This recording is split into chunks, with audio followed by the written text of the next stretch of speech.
at AVC. Saw Paul's video on how to make some or clean some records, and got me thinking. I never really did one. I kind of showed my vinyl stack unboxing and stuff like that, but I never actually made a full process on how I clean records. So today's a rainy day here in Dallas, so I thought today'd be a good day to do it. So yeah, I'm going to walk you through several processes. I've done several things in the past. I have a spin clean. I also had a vinyl vac, hooked up to a shop vac, similar to what Paul showed. A lot of people have showed that. But I'm lazy, I guess. And I need, I get a lot of records coming in from wherever.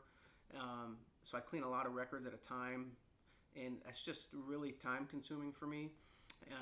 So I got interested in ultrasonic cleaning after watching Andrew Tales from the Crates video. But I didn't like the one record at a time aspect of, I forgot what ultrasonic thing he's got, but I think it's only one at a time. So I started researching. I found the vinyl stack. You can do 4 records at a time, and then it's got an extra set, so you can kind of set it up while you're waiting for the other ones to dry or to clean. All in all, it's like a 10-minute process, for 4 records, and then so I'll walk you through everything. But why don't we go ahead and get started with making the solution that I use for cleaning, which is 2 gallons of distilled water. Now I use either distilled water or I use at my Whole Foods, they have deionized water, which is essentially the same thing as distilled water, but they don't remove like some of the they remove all the ions, so you get rid of like static and stuff like that, but they don't remove the like bacterial portion from the water, I guess, or something like that I was reading. But it does good for just cleaning. Now I do give it like a rinse with distilled water at the very end with the spray bottle, and I'll show you that. But it works for me. It's like 49 cents to refill, but these are only $1. So, but distilled water has been kind of hard to come by. I don't know if you've noticed during these times. So yeah, 2 gallons of distilled water fills up that ultrasonic tank, which I'll show you in a minute. And what I use for my solution is Tergikleen. Hopefully you can see that. I get it off of Amazon.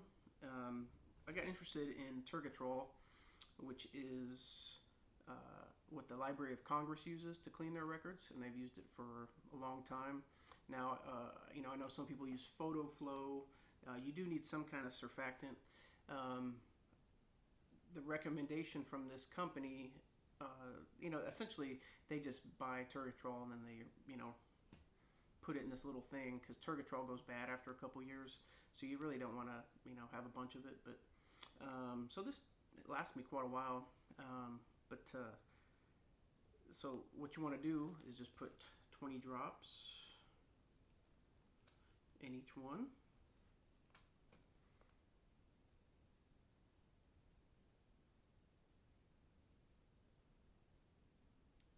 And I kind of figure it says between 10 and 20, but I kind of, thought 20 is the best.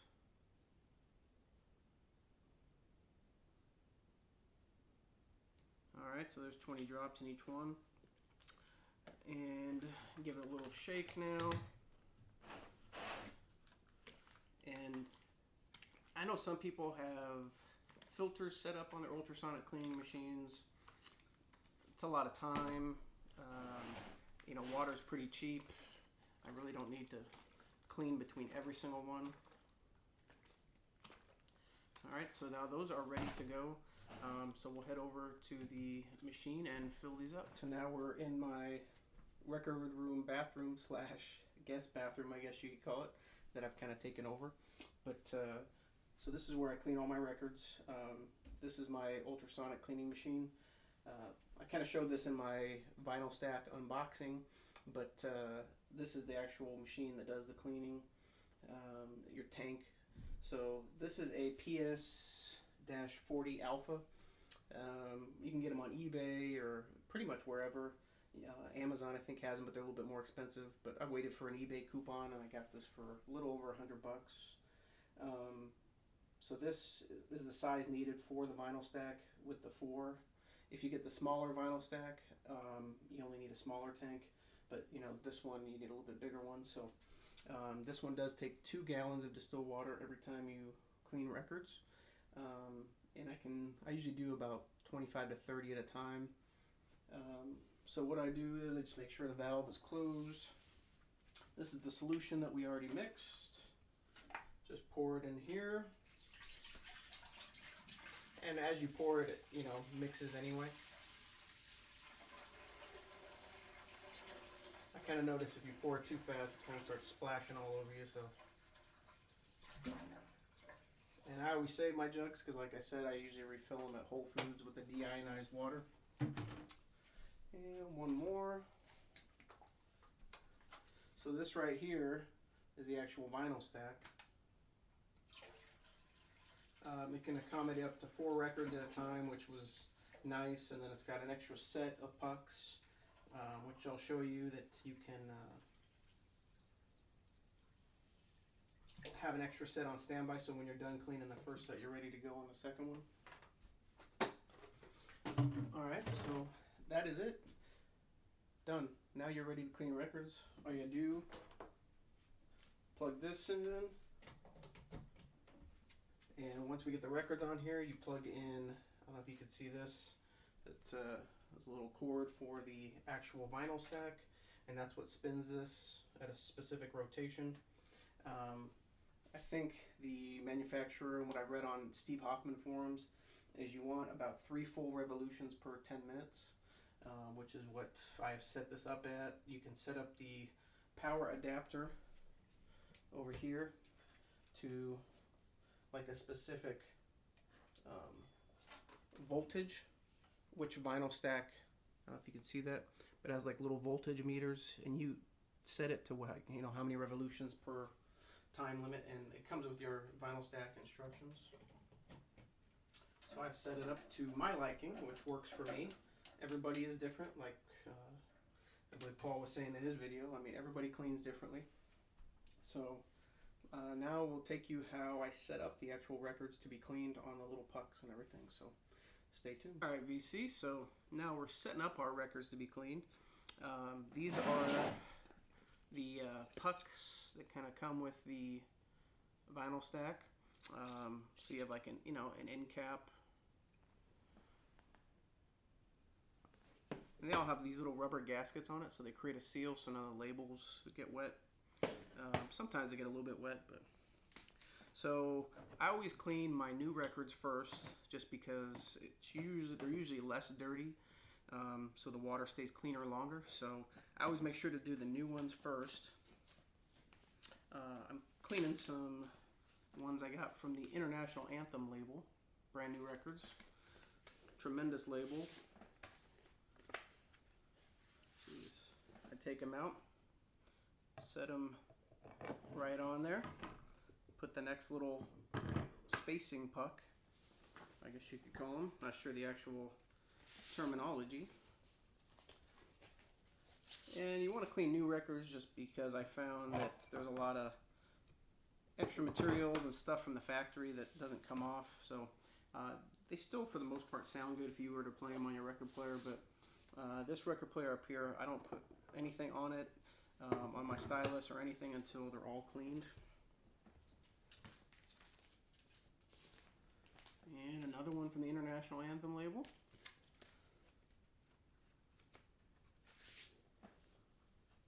Alright, so there's 4. See, look at that. There's like a little, I don't know if you saw that come off on camera, but a little curly piece that just came off. And that's the kind of stuff you'll find in there.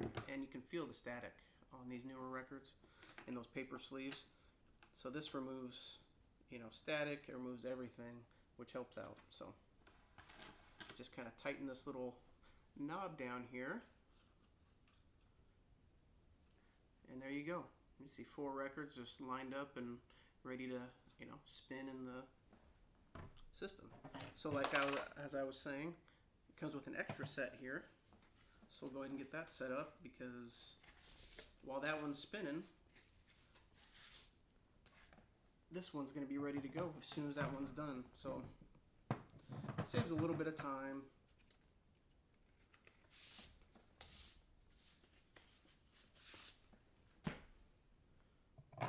Okay. As you can see, I had a pretty big order from International Anthem Records. These are all from the same label. And you can just feel the static coming off of these. So that's pretty much the main reason I clean new records, is to get rid of the static. But like I said, there was some stuff from the pressing plant that stays on the records that you want to get off. Alright, we'll get this set up. And we'll go back over to the machine, and we'll get these spinning and cleaning. So stay tuned. Alright, BC, so now we got our records on the little pucks. It's got like a little magnet right there in the middle, and that kind of hooks to this magnet on the little arm here on the vinyl stack. So that's it. Alright, so now we're going to lower the records into the solution that we poured in there, just enough so that the edge of the pucks are in the water. Space it out so you have space on both sides for it to rotate. And then we'll take the little end cap here, the plug it in, and now you guys can't really see it, but it's spinning. So now we'll turn on our cleaning machine, and it has two sides. This has like temperature and stuff like that. We're not too concerned about the temperature. We're not going to heat it up. What we're going to do is just set this right here to, now it shows 10 minutes. And I'll go ahead and turn it on, and it's going to get a little loud, so I will turn it off as soon as it gets a little loud, but we'll come back in 10 minutes. Alright, VC, I'm kind of kneeling down here to get in the shot, but so now this is what happens when the record stops spinning after 10 minutes. I'm kind of setting up my little drying station. So I just take a really soft microfiber cloth, kind of lay it out like that. And I got these at the Goodwill. They're like metal racks, but they have like a rubber coating on it. So I use that for a drying rack, and that just kind of goes on the edge right there. And so now when the records come out, we're ready to dry. So alright, here we go. So the 10-minute cycle is now up. We'll go ahead and lift the records up out of the solution. Just kind of let them drip off for just a couple seconds. Unplug the adapter that I showed earlier so they stop spinning. What I use to spray it off is distilled water. You could easily put distilled water in a spin clean and do it that way. My thoughts on that is you'll get a lot of solution. You have to change out the water a lot more. You'll get a lot of this solution in your distilled water, and then it's not really clean water anymore. So I do it this way. Works for me, but you can do it any way you want. But the point is to get some of this solution off, so I just spray it all around the record, both sides. Get a little pressure and let the water just kind of get in there and get some of that solution off. Give it a little shake, and now we'll head over to the drawing. Alright, so now you have your wet record that you just rinsed with distilled water. I come over here to the microfiber cloth that we set up earlier. I just cover it like that, and I just pat it dry. Be careful not to, rub back and forth and scrub it. That will induce static electricity. There is still a little bit of water on here, so we'll leave it here in the drying rack, and we'll be back in a little bit to sleeve and put them in some outer sleeves as well, inner and outer sleeves. So stay tuned for that. But that's the drying process right there. Alright, so I wanted to show you what the water looks like after cleaning about 30 records, 25-30 records. You can see pretty dirty. Probably about 10 of those were new records. I don't know, maybe I cleaned 35, I don't know, but somewhere right around there. So I'll drain it and then I'll show you kind of like what it looks like at the end. But as you can see, the water's pretty dirty. All that stuff's on the bottom too, kind of like the spin clean. So I was just going to show you guys as well. It's got this little valve on the back. That's how you get rid of all the water. I've seen people hook filters up to this and recycle the water, and I'm not into that. I just drain it and then refill it when I need it. So that's how you drain the machine, and lucky enough to have a sink right here. So alright, so this is after pretty much it's done draining. It's still draining a little bit, but as you can see, pretty nasty stuff. And what that Tergikleen does, I mean, it kind of binds to it and, you know, drops it to the bottom. So yeah, definitely works. Works for me. So there you go. All right, VC. So this is it. This is your record is nice and clean, super shiny, nice, both sides, dry. So now, what you want to do? I use these sleeves that I get off of Clearbags, like a frosted. I don't know what you call it. I don't know if it's polypropylene, something like that. I can't remember, but I really like them. You know, I like the MoFi sleeves too, but I don't like paying MoFi sleeve prices. So now I'm in these. You know, these are anti-static as well. I don't get any static usually when they come out of these, and if there is a little bit, I just hit it with my zero stat. So what I do for single albums, sorry, get a close up of my grill. I also use these from Clearbags. I know a lot of people don't like these. You know, they make a lot of noise, but I store the record outside, like you've seen a lot of people do, outside of the sleeve itself. You know, it's easier to access for me, and you know, if it's for collectability, it kind of keeps the jacket intact. So I just kind of slide it in like that.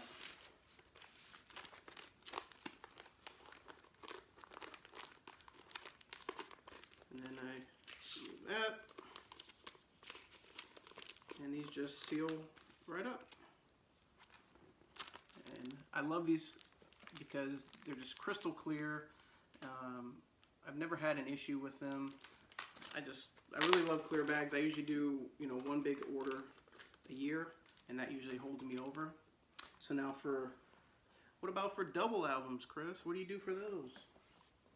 So I do something similar, except I don't use a flap for double albums unless they'll fit in the other one. So they also make this clear sleeve with no flap, and those just go in like this. Also the same crystal clear material.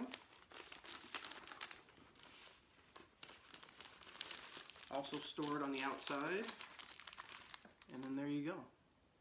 So they also make a single, you know, with no flap, but I prefer the flap, but for double albums I prefer it like this. I don't know, I'm weird. So that is it. And then since they were cleaned on our ultrasonic machine, I just put a little sticker in the upper corner on both of these. So that lets me know, because I didn't clean all my records on ultrasonic, so when I pull them out to listen to them, they go in a stack to get cleaned, because some of them were only cleaned on a spin clean. So if you're wondering what the item numbers are on Clearbags, that's for the one with the jacket that seals up, BLP1.